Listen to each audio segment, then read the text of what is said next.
Greetings, everyone, and welcome to Throttle Thursday as we continue to broadcast you from, well, all over as we celebrate the Douglas DC-3 90th anniversary maiden flight this week. Yesterday, we had an opportunity to join up with Sound Off Films, several of our crew from the 2019 mission, and we were able to screen Into Flight once more. Some of these folks had not seen it in a few years. Some were just seeing it for the first time.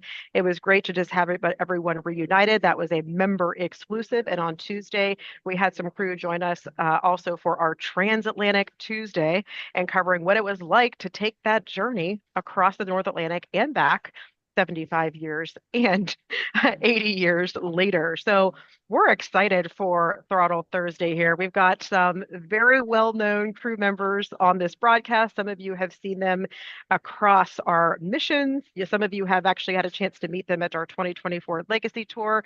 You've met some of these folks in their aircraft at our NBAA events, bringing aircraft to these different trade shows and expos and other air show and events across the sector between here and Europe. So my name is Lindsay Costabile, and I'm with the DC3 Society. We're just excited to make sure that we can bring this legacy in front of your laptop, your PC, your projector screen, and continue to celebrate and pay homage to the most, we feel, wonderful aircraft of our time, the Grand Dame, the Lady, the classic and iconic, legendary Douglas DC-3.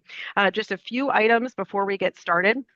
Obviously, we're in the 90th anniversary. We want to make sure that we're continuing to grow the DC3 Society, which is an evolution of our D-Day squadron. So if you haven't joined up yet, take full advantage. Join with the holiday code 20 holiday 25 before that goes away. Take part, get involved, participate. We have a number of our society members that also volunteer and support the organization, come out and do events with us. They come aboard the aircraft with us. We have a lot of fun. I think this whole group would admit that we continue to have a lot of fun, whether these aircraft are used still in cargo operations today, Part 91 operations. We've got them being used for missionary and humanitarian efforts as air show, museum, you name it. They're so widely used. About 150 or so are still operating around the world today. Some of them converted to the BT-67 engines and given another 100 years of life. So join us, take part. I'm going to be active in the YouTube chat to make sure that you get a chance to ask some live audience questions. We'll make sure that those get to the crew here. And I'll send you a link where you can go online, fill out a form, and get a chance to win one of several great prize packages, some from our 2019 mission when we did D-Day 75th and the Berlin 70th, and our 2024 Legacy Tour D-Day 80th, as well as the Berlin Airlift 75th. So don't delay, get on that form, fill it out. And you know what? I can't wait to turn it over and introduce my dear friend, a great friend of the DC3 Society, the expert on DC3s in so many ways, a pilot herself, an author, published author, and a media professional that I've had the privilege of knowing for some years. Julie Boatman, thank you for doing this once again with us and bringing us all together. Looking forward to you moderating this great group. So I'm going to go ahead and just turn the show over to you. Thank you. Thank you, Lindsay. You know, it doesn't feel like December unless I'm getting ready for some kind of celebration of the DC3. You know, we were talking earlier about how it was just what incredible foresight, not really, that the august Donald Douglas had in planning, not really, the first flight of the DC-3 to coincide with the first flight that took place in 1903 with the Wright brothers down in Kitty Hawk. No, it wasn't planned. He didn't decide to just do it all right before Christmas, but for 90 years now, we've been celebrating this day, this week, as a milestone in the whole breadth, not only of aviation history, but really of of human achievement and human innovation and human accomplishment. So, with no further ado, I would like to introduce several of my closest friends in the DC3 world. Some of you are friends that we haven't quite met in person yet, but a handful of you I've known for some time. Kicking it off, let's introduce the crew of the Spirit of Douglas, starting with Mark Stewart. Would you like to tell us your connection with the airplane and how you got involved in the DC-3? Oh, thanks very much, Julie, and great to be part of this today and the celebration of the 90th anniversary. So thank you very much for hosting this and for letting us participate. Um, my involvement with DC3s started back probably in the 1960s, actually. I was just a small child at a very small place of Christchurch, New Zealand, and my father used to spend a lot of time traveling, and I used to go to the airport to farewell him. And there were these beautiful DC3s always on the tarmac there. They were in Mount Cook livery, actually. Mount Cook is our tallest mountain in New Zealand, and these planes used to fly up and down the majestic Southern Alps. As a young kid, I used to look in awe at them, just their shape, the fact they shone so brightly, and and I always thought, man, that's such a beautiful aircraft. I used to fly around on DC-8s, actually, Douglas DC-8s in those days. This is before Boeing sort of took over in our skies anyway. So the Douglas aircraft name was something that was really I guess really important in my early years. Anyway, life moves on. It took a long time for me to actually go for a fly in a DC-3. That didn't happen until the early 1990s. And it was probably one of the most spectacular flights of my life. It was only 20 minutes around Christchurch, but to be in this old historic aircraft flying over my hometown and sort of remembering all the early years of seeing these things on the ground and in the air just sort of inspired me to sort of think about it a bit more. Anyway, time moves on. 30 years later, I was sitting here talking about with some friends of mine, my brother actually, and another friend, about the possibility of potentially owning a DC-3. We were going to buy an old one, actually, a stationary one that I was going to turn into a potential bar or a man room, a man shed. That didn't quite happen. I was thinking more about it as time went on and thought, well, why don't we get a flying one? And It was as simple as that. On Monday morning after that weekend, I rang my good friend Nick Seratani, and who's going to talk in a minute. But Nick has been involved in the acquisition of aircraft most of his life, and I'd had some previous dealings with him. And I said, "What do you think the chances of finding a DC-3 would be? One that's sort of an executive class configuration, because we want to cruise around and drink a whiskey rather than sort of be in the back and getting cold." And Nick, I think, was up for the challenge. A couple of months later, sends me some beautiful photographs of what was then the Spirit of Bonovia. The aircraft was owned by Joe and Mary Anderson. They'd just recently taken it to the 75th D-Day celebrations, but were looking for a new custodian for the aircraft, and I became very interested very quickly. And so suddenly we ended up owning this aircraft. It was in Portland in Oregon, and I still live in New Zealand. And so, well, what are we going to do? Are we going to fly it in the States? Are we going to bring it back? What are we going to do? So anyway, as time moved on, we felt that the only thing to do with these aircraft really is to keep them flying. They must fly. Otherwise, it's just another stationary aircraft, of which there are plenty of them around the world. But there's very few that actually fly, and there's very few around that is at the quality of this aircraft, actually. So it was a no-brainer for us. Let's do something. Let's take it around the world. Let's film it while we're going. Let's go and have some fun. And that's what we've been on the journey of now for a couple of years. Excellent. So, Nick, I guess it's a quick segue over to you to tell how you got involved with the DC-3 and in particular with the Spirit of Douglas project.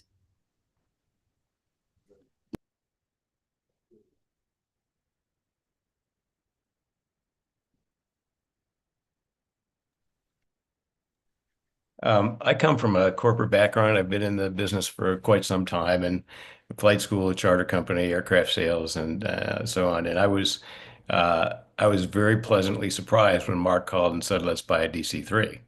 And I really and that was my first experience with vintage aircraft. I've come to that that section of the industry late in my career, but gosh, it's just the most wonderful thing I've ever done. And when Mark offered me the chance to fly the airplane, particularly fly it overseas for the 80th anniversary, I was just thrilled. And basically every time I've flown since then, it's gotten better. We were fortunate to hook up with Paul, who was actually had the airplane under his management when we bought it. And Paul, as you know, is one of the most well-known and most expert people in the industry when it comes to DC-3s.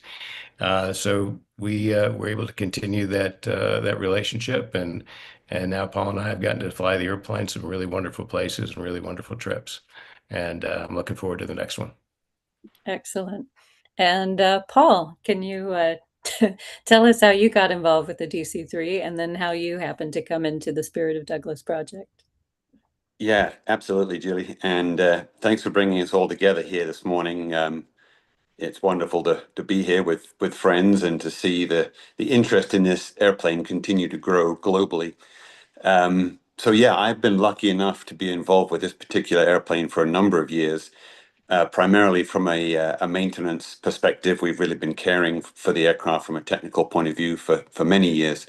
And when I first got into this industry, it was from a perspective of passion. I had always loved vintage aircraft. I never really had been particularly drawn to the DC-3. It's not maybe the most glamorous of the vintage airplanes out there, but once you get involved with the airplane, the history that these airplanes contain and represent is absolutely fascinating. And of course, we've now built a business around the DC-3 specifically.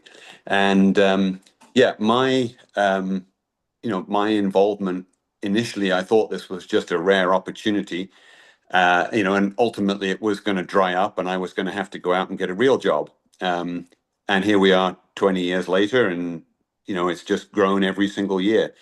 And the Spirit of Bonovia, what became Spirit of Douglas, is just a classic example of that. It's a growth industry. There's more and more people becoming interested and involved in this. This is not a declining industry, and I think that's just it's magical. It's partly due to the airplane. It's a fantastic machine. It's easy to operate. It's easy to fly. She's just a princess. So my involvement is primarily from the maintenance, care, and technical support side. Of course, I'm also involved on the flying side with this magnificent round the world adventure. Fantastic. Great. To switch gears a bit, let's talk with Brooks Pettit, who is with Veris Aviation in Topeka. I've known Brooks for a long time through a couple of different DC-3 variants. Brooks, you want to tell us your story? Yeah, so I've actually been involved in 3 different airframes over my lifetime. Not all as a pilot, but I'm a third generation pilot. My grandfather flew P-38s in the China-Burma theater. My father owned a manufacturing company and also bought and sold airplanes.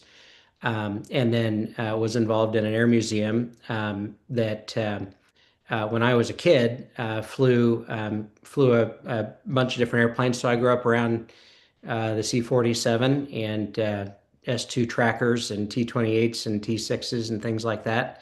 My dad died when I was 13, so I got to spend my early childhood around these airplanes and flew all over the country in the museum C-47 that hasn't flown since 1996. And then some friends of mine and I started another museum here in Topeka, Kansas, that we flew, or we still own and operate an AC-47 gunship variant of the airplane. So I got the DC-3 was my first type rating when I was 18 years old, and been flying the airplane now for almost 25 years. always knew that I wanted to own one. My wants and desires didn't align with my checkbook at the time, up until a few years ago. And so when that time came, I started shopping for a DC3.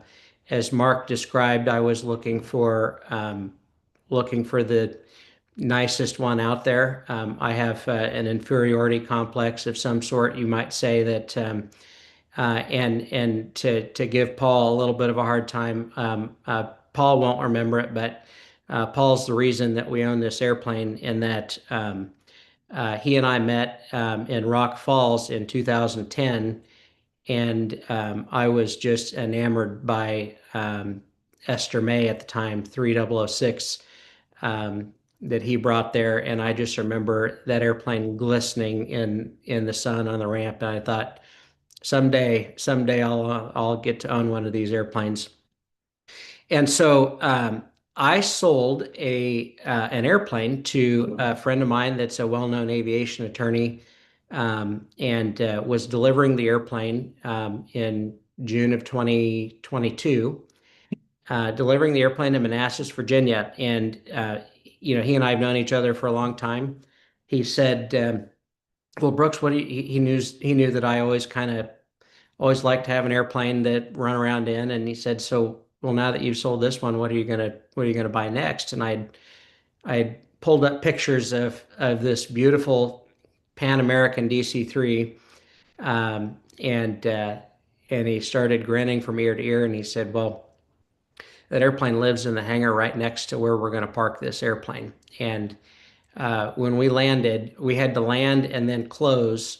And this was a Friday at noon or so that we landed. And I became very much more interested in looking at the DC-3 than I was in trying to close the transaction via the title company. But about 3 days later, like on Tuesday that following week, we had put a deposit down and executed a purchase agreement to buy this airplane.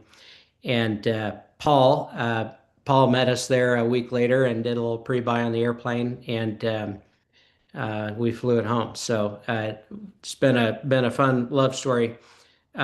What we do with our airplane is, we're in the aircraft sales business. Veris Jet Sales is our company, and we transact turboprops up through mid-sized business jets, and we use the DC-3 as our Goodyear blimp. It's our marketing and branding tool. Not sure that it earns its keep, but it does in my heart, at least. So that's why we own the airplane. Actually, we own the airplane because I was going to own it one way or the other, but it's a good excuse to own an airplane, own a DC-3. Mhm. Well, you're not the only pilot who has found a creative way to incorporate their dream airplane into a hardworking business tool, right? Yeah. Excellent. Let's go down to Chris Hicks, and you're talking to us from the great state of Texas. What is your relationship with the DC-3? How did you get into this? I'm actually in the state of California. My counterpart is down in Texas, or over Texas, I guess, flying in a Huey, saying "Get the chopper," playing "Fortunate Son." So I actually, that's kind of a great segue. That's how I got into the DC-3, was through Dan.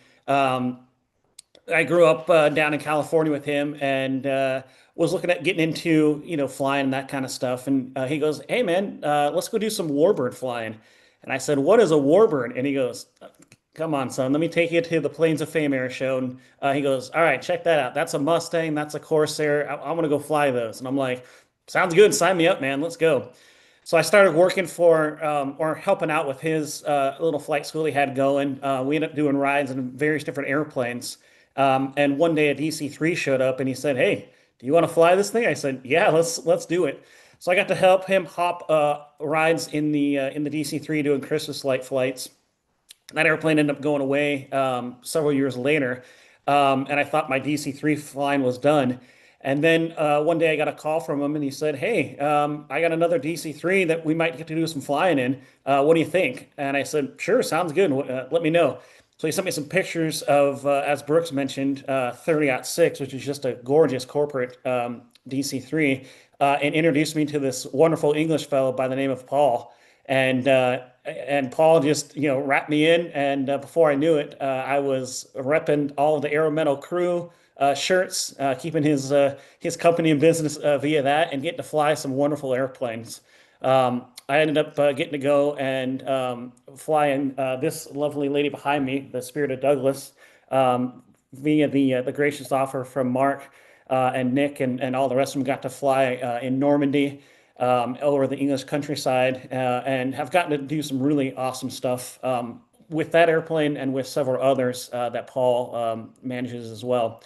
So it's just been an absolute great time, and better yet, just great crews and great people to be around. And the community is such a great place to be. And I've also got to work with Gregory, who's kind of on the chat, but not, and got to do a lot of film work as well, which has been outstanding. Flying around all over the U.S. in a Bonanza and watching the Spirit of Douglas off to the side as we're just taking in the countryside. A lot of what you'll see in the series has been absolutely amazing. And yeah, I still can't believe I get to go do this. Indeed. Yeah, we all kind of pinch ourselves, don't we? With that, Daniel, Chris kind of introduced you a bit, but introduce yourself. You'll want to unmute. Unmute. There you go. You guys can hear me. I'm actually in a helicopter. It's been on the ground. Yeah. Lunch trip been a little long. Sorry about that. No problem. No problem. Just wave, and if you've got anything that you want to share, you can always put it into the chat, and I'll pass it along. Excellent. Well, so the Spirit of Douglas project, we've heard a little bit from each of the crew and as well as the lead instigator. Why don't you talk about, I know that there's a lot that the series covers, and we really want to drive everybody to go watch that. What we want most from you, I think, is the behind the scenes. So first of all, what was it like to prepare the aircraft to get it ready to go on the cross-country journey? And I'll probably kick this off to Paul to start answering that question because he's the maintenance chief. Sure. Yes. And Well, Paul, can I interrupt? I was going to interrupt real quick. Kind of before you talk, I think what will help bring it home for everybody who hasn't yet, I'm just going to go show the trailer just real quick, and then we'll bump it over to you. Is that okay? sure. Totally. Okay, 1 second here.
Well, if that doesn't encourage you to go watch the series, I don't know what will. So sorry about the delay on that.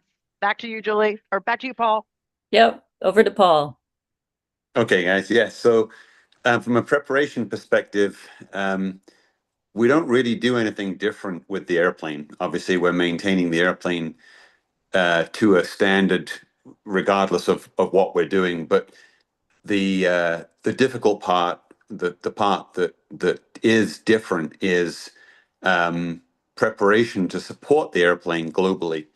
Um, there's a logistical issues, and then there are maintenance issues. So logistically, honestly, the most difficult part, believe it or not, is securing the fuel. Aviation gasoline is something that's very easy to obtain in the US and impossible to obtain in other parts of the world. So we could talk for hours on that. But from a maintenance perspective, again, it's a luxury to own or base and operate an airplane like this in the US. Um, there's a lot of skills, there's a lot of knowledge, there's a lot of passion. There's people that want to see it, want to be involved, and want to help. Um, from a technical point of view, really, this is the only country in the world where you can still have engines overhauled. You can have, accessories and components repaired. You can find the skills to support the airplane. So if you're talking about operating this airplane globally, you need to be able to export all of those skills and all of those components to pretty much anywhere in the world to be able to support it. Obviously, the standard of maintenance has to be maintained wherever you are.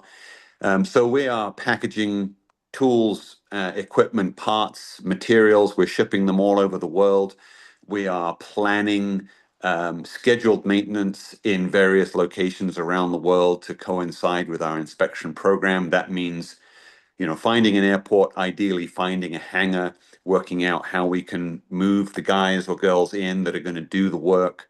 And then, of course, there's the non-routine issues, trying to prepare contingencies for the unforeseen. Heaven forbid, should we have an engine issue somewhere, we have to be able to ship an engine into that location and prepare to change it wherever that is necessary, or any number of other components.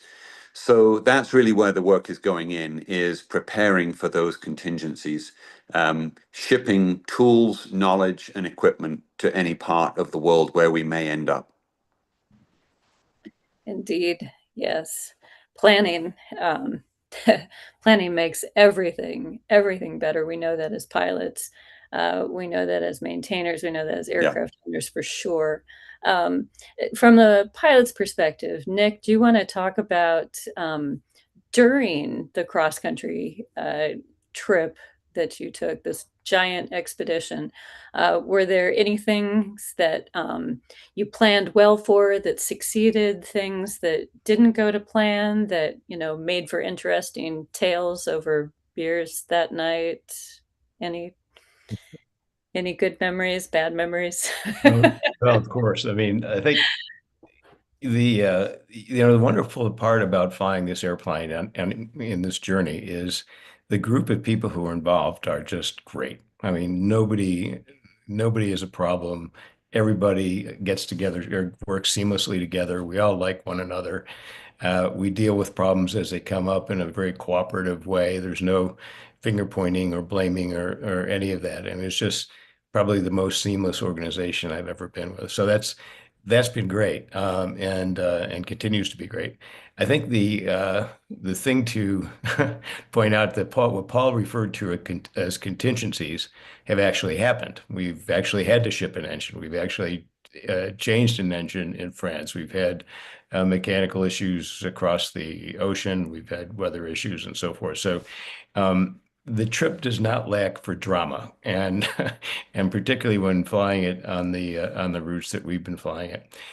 The other thing that you don't see is you see the result of Gregory Lemoyne's work in the photography and the filming, but what you don't see is the level of planning and expertise that it takes to accomplish those. And so another major planning part of this of the program is finding the airplanes, laying out the routes, briefing the photographs that we're going to take. Oftentimes, when we did some flying last year in the Southwest over the Southwest parks, Gregory was dressed up in, complete Arctic gear, hanging out of the back of a Bonanza at sunrise as we flew over the desert. And, you don't see that in the film, but it really has become a big part of the experience. And the photos that he's been able to capture in the films that we've had and which will continue through the rest of this journey are just wonderful. I mean, I think there's something really, really special. And he has a way of bringing non-pilots into the cockpit and sharing what it's really like, being able to capture the emotion and determination and skills and conversations, the uncertainty in a way that I've never seen in a documentary film before. So I think that those have been really high points. Excellent. And it looks like, Daniel, do we have you back in a place where you can talk to us now, or? Yeah, I just got on the ground and ran away from the helicopter and feel like I'm safe now.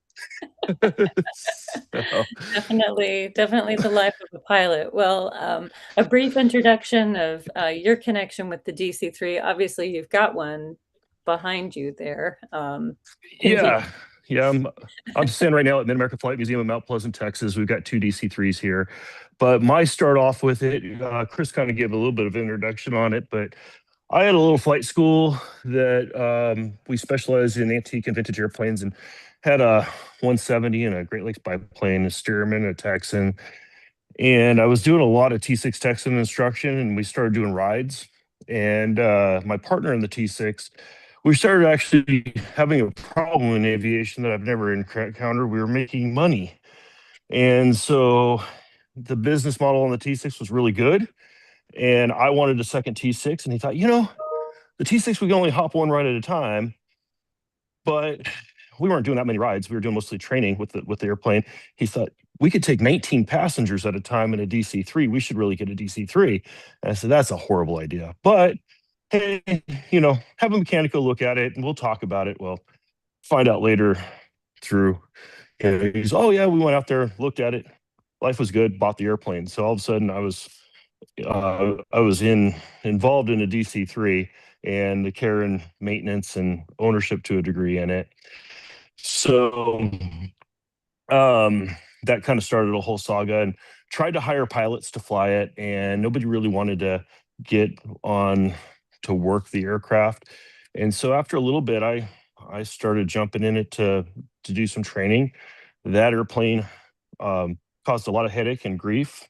Sorry, I just got a phone call there trying.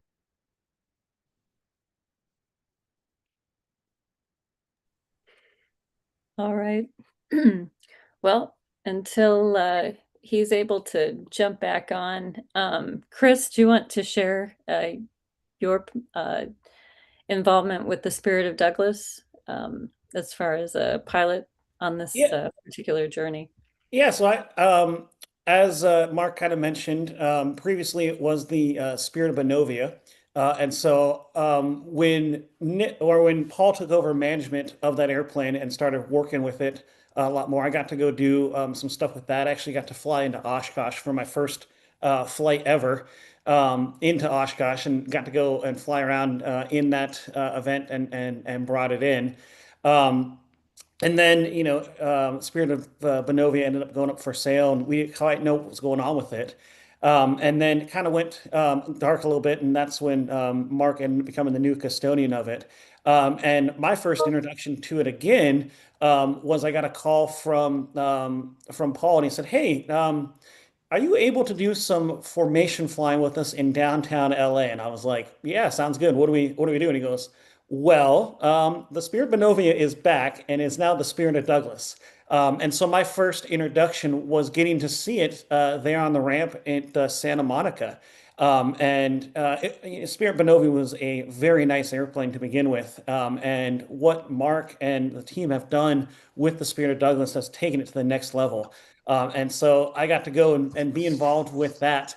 And do a lot of the fun flying around in downtown LA, grabbing pictures of Hollywood sign and Santa Monica and the old plant out there. And then fast forward a few months, I was talking with Paul, and he goes, "Hey mate, what are you doing, during the summertime?"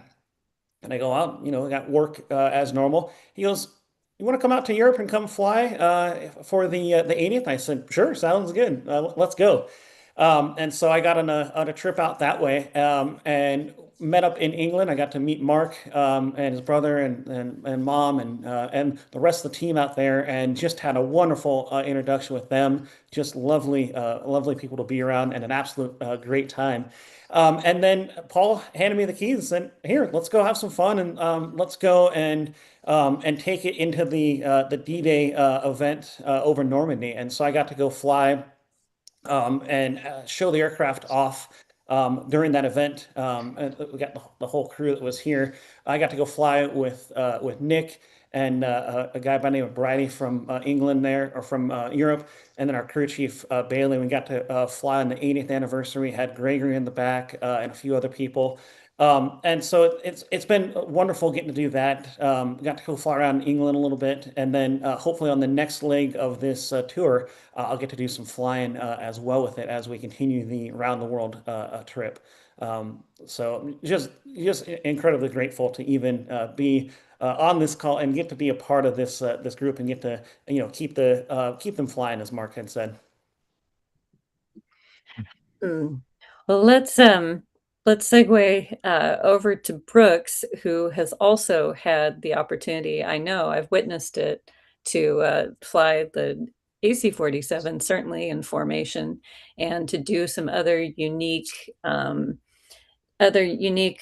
museum experiences, things for groups of people. Is there anything, from that experience that you want to share with people? What is it like to get, a veteran on board who has been, was maybe on it in the Vietnam War, was maybe, part of all of those operations that they couldn't talk about now that they can today?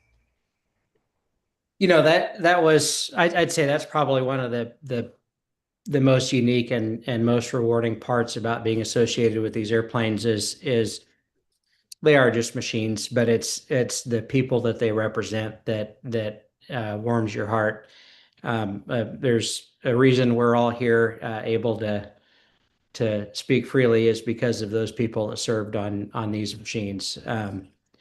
Met some really tremendous people over the years, and learned a lot about our nation's history and world history because of the people that gravitate towards the C-47 variants when you come to air shows. So really have enjoyed over the years meeting some tremendous people. It's been fun.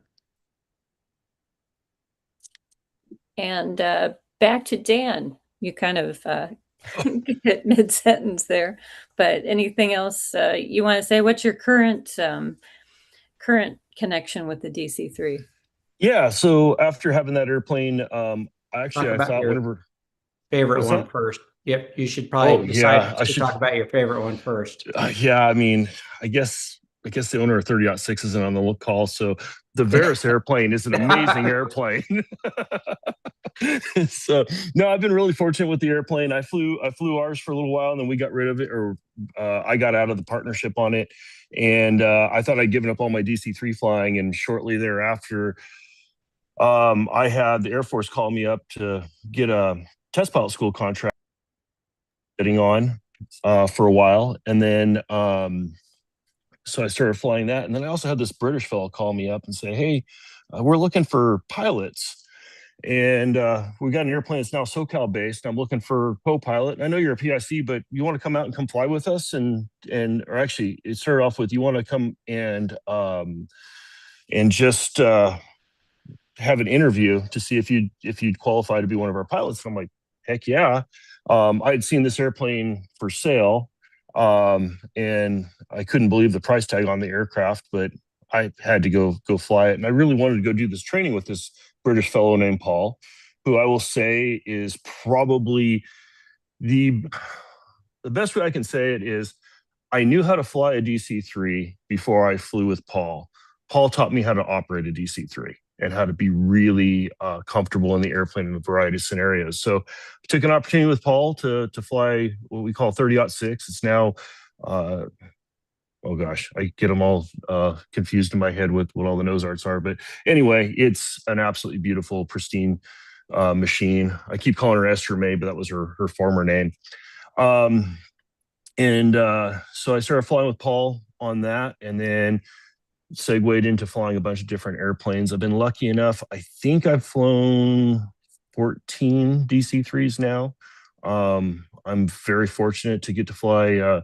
Well, Brooks led into it, but yeah, I get to fly Brooks's airplane, and I'm very, very fortunate to fly that aircraft. It's absolutely beautiful, well maintained, great flying machine, and we get to do a lot of different things from flying 30-06, which is strictly a corporate airplane. And I've got to fly across the country a couple times in it, and to flying test pilot school contract where we're taking up test pilots and flight test engineers and getting them hands-on experience with some vintage aircraft and exploring some of the quirky things about the aircraft, to doing air-to-air photo shoots in the Veris DC-3 or flying these things in Oshkosh. It's just been an amazing ride, and I'm super lucky to fly it. I've almost embarrassing to say how much experience I've got in them, because I can't believe it. I'm still, I'm still a 16-year-old kid thinking someday I want to fly an airplane in my head and look out on those wings and see that beautiful image of that wing looking, off your shoulder and go, God, I can't believe people are letting me do this. And probably shouldn't say that with Brooks here, but I think Paul's already jumped off the line, but he already knows how I feel. But yeah, no, I've been very, very fortunate to be able to fly the airplanes as much as I have. 100%. 100%. Well, we're going to take a couple of questions from the audience. For the Spirit of Douglas crew, maybe Mark can answer this best. When will the next leg of the journey start? Yes, well, thanks, Julie. We're about to start again, actually, early January. The aircraft is currently in France, and the next leg is taking us all the way down to Malaysia. So we start early January, and probably have it there by the end of January or so. We've got some maintenance to do on the aircraft then, and then we're going to carry on down all the way down to New Zealand to try to coincide with the Warbirds over Wanaka Air Show, which is in Easter 2026. So at that stage, we will have had the aircraft to its now home, I suppose, seeing I'm a New Zealander. And we'll hopefully fly it up and down the country here for a few months over next winter, and then carry on with our journey onwards around the world. So, yeah, but we're going to be flying it very shortly. Great news. Excellent. Now over to, we'll start with Chris, but this question is for both Chris and Daniel. How do you keep it straight flying different owner-operator DC-3s? What's it like to get that opportunity to take the wheel and be a trusted pilot on so many Dakotas? Well, the nice part is that all the aircraft that are operated by Aero Metal all have a standard checklist. And so while there are various different things about the aircraft, as with like the Spirit of Douglas and the gear doors and some of the speed mods that are on it, the checklist itself is rather standard, and the speeds and the power settings are rather standard. So typically before I go fly one of these different airplanes. I have a little cheat sheet of notes of things to look over and have an idea of what's going on and things I need to do. So just some proper pre-flight ahead of time, for as a pilot to make sure that I know what I'm doing, and know the various normal procedures and emergency procedures and that kind of stuff is typically how I go about doing that.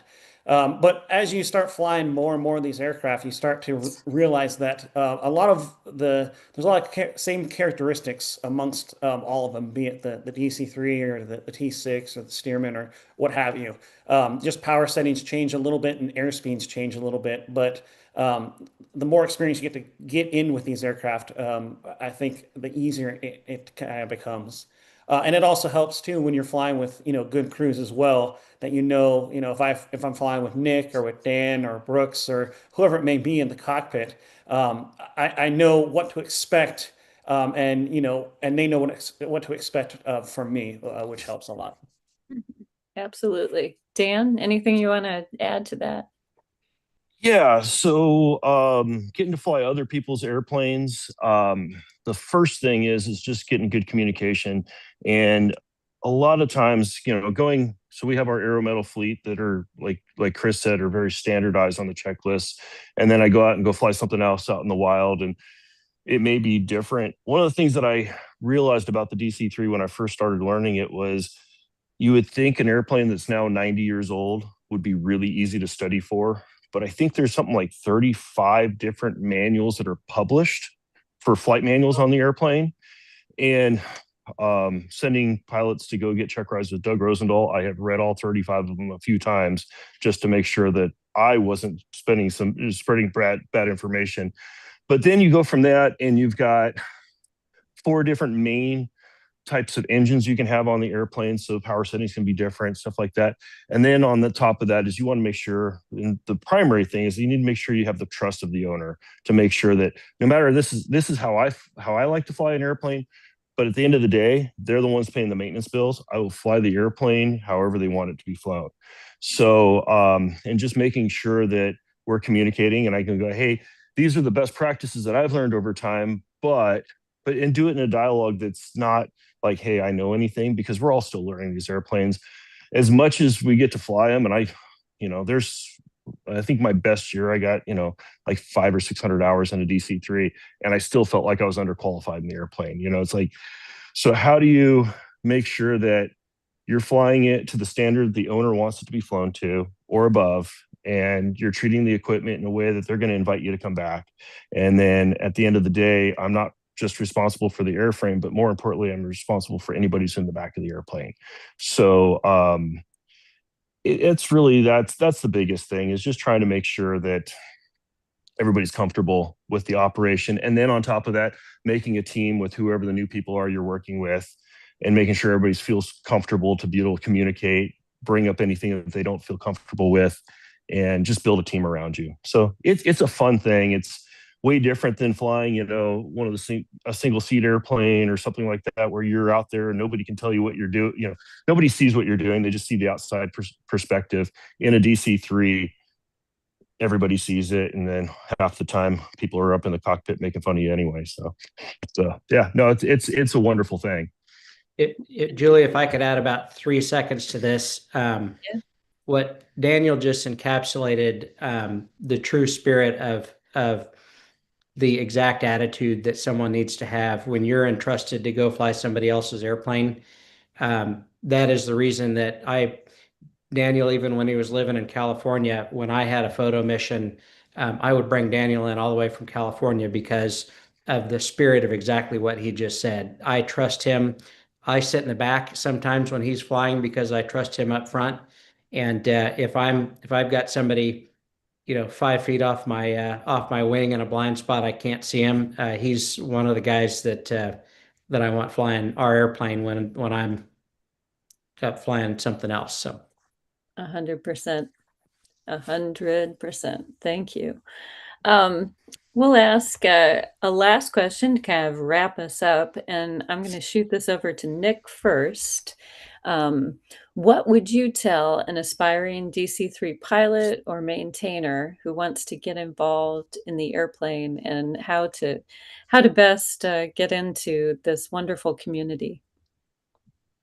Oh, that's a good question. My ability to get into the community was just pure luck, but I think making the connections with the people who are in it and demonstrating your devotion to handling these airplanes in a very respectful way and honoring the traditions and understanding that these are not like modern airplanes. You just can't get in the airplane, read the book, and you're good to go. I mean, these airplanes take a lot of connection with the machine. It's a much more kind of tactile experience with these airplanes, and where you can't look, you can't know everything about what the airplane is doing just by looking at the panel. So I think that there are a lot of young people out there who are very interested, very eager. We've talked to dozens and dozens of over our dozens and dozens over our trips in the last couple of years.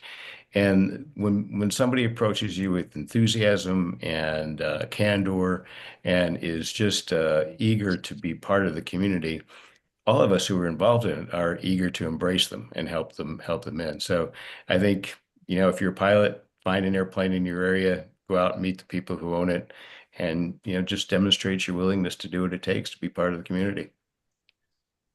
Yeah, that's absolutely true. I would say that, you know, no job is too small when it comes to a 25,000-pound airplane. And there are all kinds of tasks that even somebody without any experience can get involved in that help keep these airplanes in the air, just from witnessing uh, that labor of love that goes into it. Mark, do you want to address the same question, but from an outside the US perspective? Yeah, I mean, it's like all subcultures, isn't it? This is a fraternity actually, and it's full of enthusiasts. But the thing that I've learned as I've traveled around on our aircraft anyway, is it's just a magnet for people.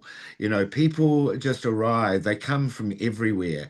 You land the plane, suddenly somebody's there, on the ramp wanting to talk about it. They want to take a photograph, they've got a story to tell. Some people smile, some people cry. To see the young children come up and look at this thing, it reminds me so much of when I was a young boy looking at these machines. Now we've got another generation of young kids who, I mean, this is a 90, these aircraft are 90-year-old aircraft. It's sort of quite a phenomenal thing. So, I think the more that we all take them out there, the more that we garner support. It's really important for us as part of the DC3 community to, showcase what we do. That's how we keep the interest in them. We've got an iconic aircraft type here. There's not anybody in the world that probably doesn't know the shape of a DC3. So, it's our job to keep that spirit alive. And so, we're encouraging everybody we can to get involved. Part of the reason why we're filming our trip around the world, writing books and commissioning things, going to as many aviation museums as we can on the journey, trying to develop our own history and knowledge. That's how you build a community around these things. I'm a great example of that. I was not part of the historic aviation community 3 years ago. Neither was Nick.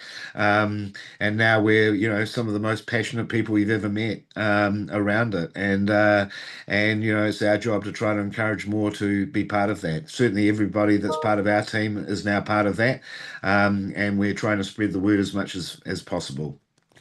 Excellent. Excellent. Chris, any advice to share? Yeah, I mean, I think that both, Nick and Mark hit it on the head.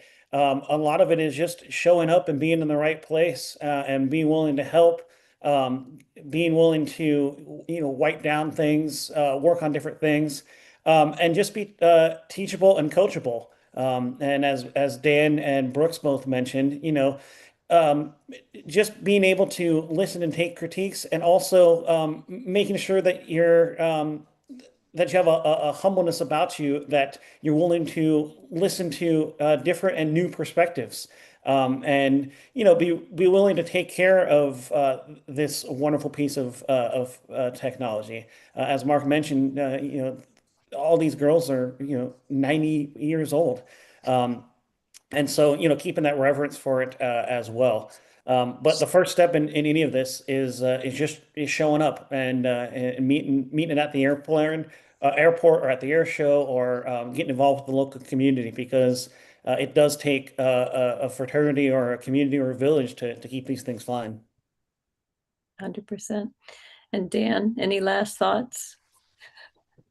Yeah, I tend to try to be proactive on our end too and try to get people who are interested, give them a shot in things. If I've got an opportunity that's popped up that's got space for somebody who is really putting effort in, then I'll kind of stick my neck out and see if I can't get that person to come along with me and experience the stuff. And it may be things like I had an opportunity. I was supposed to take an airplane to do some training earlier this summer, and it was going to be a week-long trip, and had somebody who was really interested in doing it. And I said, hey, if you take a week away, I can't pay you, but if you take a week away and follow the crew chief, and when the crew chief doesn't need you, you can follow him behind me, and we'll see if we can get you some time in the aircraft. I'm not going to guarantee you to touch any controls, but it's an opportunity. And when people jump at those kind of things, you go, all right, well, they're willing to put their skin in the game. Okay, I'll work a little harder to help them get an opportunity too. So not only is it that person kind of sticking their neck out and getting uncomfortable and asking questions, but it's also, I think, a lot on us to say, hey, we've got these opportunities. And if you see somebody who's genuinely interested and wants to participate, I mean, that's how we hooked Chris a long time ago. Was he was just willing enough to come get tortured flying and running in DC-3 with me. And before that was a T6 and some other stuff. So I think it's imperative upon us to open the doors. One of the things that's kind of a challenge in the warbird industry is it's a very tight-knit fraternity, and we need to be a little bit more like the antiquers, where we tend to try to share this with as many people as we can that have the aptitude and the work ethic that want to participate. So. 100%. All right. Brooks, any thoughts? I think you're the only one who hasn't answered the final question. Well, so I would kind of spin it from being on having been on both sides of that. When I was a teenager, I never quite understood why it was that I had to follow certain steps to get into the right seat of an airplane. And as an adult, I now very much understand that. We all probably have similar stories about most things in life, coming of age stories. But one of the greatest gifts of owning a DC-3 is that I get to share it with young pilots. Most all of the people that fly with me in the airplane, unless we're doing a photo shoot and it's some big hired guns flying the airplane, I'm flying the airplane with someone that may have started working for me with 600 or 700 hours, and there's no greater gift than to share the joy of this airplane with young airmen, and then watching them mature. I have a young fellow that Daniel and I both fly with quite a bit. His name is Colin, and Colin started working for us with 380 hours total time, and we're gearing him up for a type rating in the airplane now. And he's got about 150 hours in the airplane and does a great job flying it. Now he's flying our Challengers and Citations, but I won't let him get a jet type rating until he types in the DC-3 first, because he's like a little brother to me now. He's part of my family, and he just happened to knock on our door one day and came in. And he had all the attitude that Daniel and Chris were talking about, and so it makes it fun to share. It's a gift to. It's not a burden. It's a gift to share the airplane with someone with an attitude like that. And so since it was my first type, I'm going to make sure it's his first type as well. So looking forward to that. That's perfect. Well, in the spirit of the season, it is a gift. It's a gift having known all of you and having been able to share our various experiences in the community. And I wish you all a most wonderful 2026 as we fly into the last couple of weeks of this year. So enjoy, fly safe, and over to Lindsay to close us down. Another fantastic live broadcast and moderated by the famous Julie Boatman. So appreciative of you, as well as obviously these famous crew members right here, some of which I've gotten a chance to fly with in these wonderful aircraft. I just wanted to kind of wrap it up by saying these two aircraft that are actually mentioned on the floor here, Spirit of Douglas and Ferris Jet Sail's airplane, I actually have memories in because I've got to log a little time in Spirit of Douglas. They did let me, I'm a pilot, but I'm not a DC-3 pilot. I'm working there. I'm working my way there. And so I actually got to cross the English Channel in Spirit of Douglas, once Spirit of Bonovia. So I have special, special memories of Spirit of Douglas. I really hold on to that. And obviously, Brooks, with your airplane, the old Clipper, and got to fly through Normandy and across, obviously over the beaches of Normandy and Omaha Beach, and a fantastic flight with the crew back in 2019. So I hold those memories near and dear, and I think we all have our memories of the DC-3 and our flight time and whatever that was and whatever mission and all around the world. So again, thank you all so much for the time that you gave. I know we went over, but I think it's valid because we had so much that we wanted to bring out about celebrating this wonderful aircraft. So Nick, Mark, Chris, Dan, Brooks, or I call Brother Brooks. Fantastic to see you all. Julie, you're phenomenal. Happy holidays, Merry Christmas, and whatever part of the world you'll be spending it. We appreciate all of you.